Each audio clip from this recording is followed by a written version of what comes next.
যদি আমাদের দাবি বাস্তবায়িত না হয় আমরা আরো কঠোর থেকে কঠোর কর্মসূচি ঘোষণা করব। 6 দফা দাবি যতদিন পর্যন্ত না বাস্তবায়ন হচ্ছে আপনারা রাজপথে থাকবেন থাকবেন থাকবেন। যদি দ্রুত থেকে দ্রুত শুনানির মাধ্যমে রিট বাতিল না করা হয় তাহলে আজকে তো এই সমাবেশ হয়েছে, কালকে বিক্ষোভ হবে, পরশুদিন সারা বাংলাদেশ ব্লকেড হয়ে যাবে।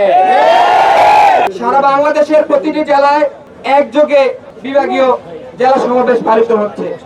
আমরা এই সমাবেশের মাধ্যমে বলে দিতে চাই যদি আমাদের দাবি বাস্তবায়িত না হয় আমরা আরো কঠোর থেকে কঠোর কর্মসূচি ঘোষণা করব। আমরা সারা বাংলাদেশের ডিপ্লোমা ইঞ্জিনিয়াররা একযোগে রাস্তায় নেমে আসব। আমরা কারিগরি ছাত্র আন্দোলন বাংলাদেশের প্রতিনিধিরা সকল প্রকার এই শিলংয়ের বৈঠক বর্জন করলাম। এই লড়াই আমাদের অস্তিত্বের লড়াই, এই লড়াই গণঅভ্যুত্থানের নতুন বাংলাদেশের বৈষম্যহীন বাংলাদেশ গড়ার লড়াই। আমরা সারা বাংলাদেশের পলিটেকনিক ভাইদেরকে ঐক্যের আহ্বান জানাই। 6 দফা দাবি যতদিন পর্যন্ত না বাস্তবায়ন হচ্ছে আপনারা রাজপথে থাকবেন থাকবেন থাকবেন। কারিগরি শিক্ষার্থী ভাইদের বলে দিয়ে চাই আমরা 87 আন্দোলন ভুলে যাই না,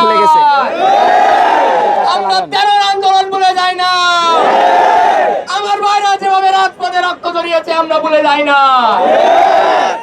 যে দাবি গুলো, যে দশম গ্রেড, যে সুন্দর ডিপ্লোমা ইঞ্জিনিয়ারিং ব্যবস্থা আমরা পেয়েছি আমাদের ভাইয়ের রক্তের বিনিময়ে পেয়েছি।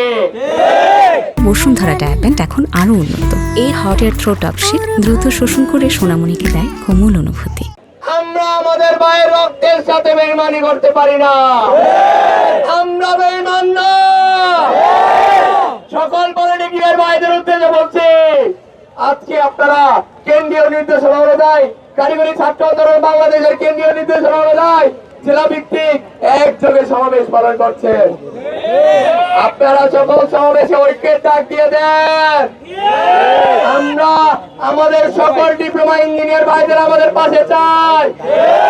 এই আন্দোলন শুধু আমাদের শিক্ষার্থীর আন্দোলন নয়, এটা সকল শিক্ষক, শিক্ষার্থী, পেশাজীবী, ইঞ্জিনিয়ার সকলের আন্দোলন।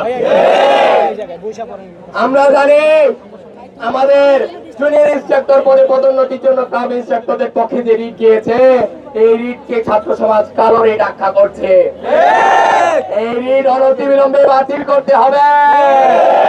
আজকে ঢাকার এই রণক্ষেত্র এই মঞ্চ থেকে বলে দিয়ে চাই যদি দ্রুত থেকে দ্রুত শুনানির মাধ্যমে রিট বাতিল না করা হয় তাহলে আজকে তো এই সমাবেশ হয়েছে, কালকে বিক্ষোভ হবে, পরশুদিন সারা বাংলাদেশ ব্লকেড হয়ে যাবে।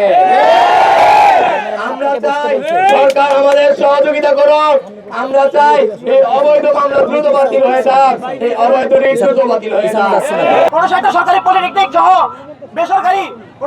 বেসরকারি পলিটেকনিক থাকা অবস্থার পরেও বাংলাদেশে মাত্র বিএসসি করার জন্য মাত্র একটি পলিটেকনিক অবস্থান করছে। এর থেকে বৈষম্য আপনারা কোথায় দেখতে পাবেন? এই বৈষম্য থেকে নিরসনের জন্য 6 দফা দাবি হচ্ছে আমাদের মুক্তির হাতিয়ার।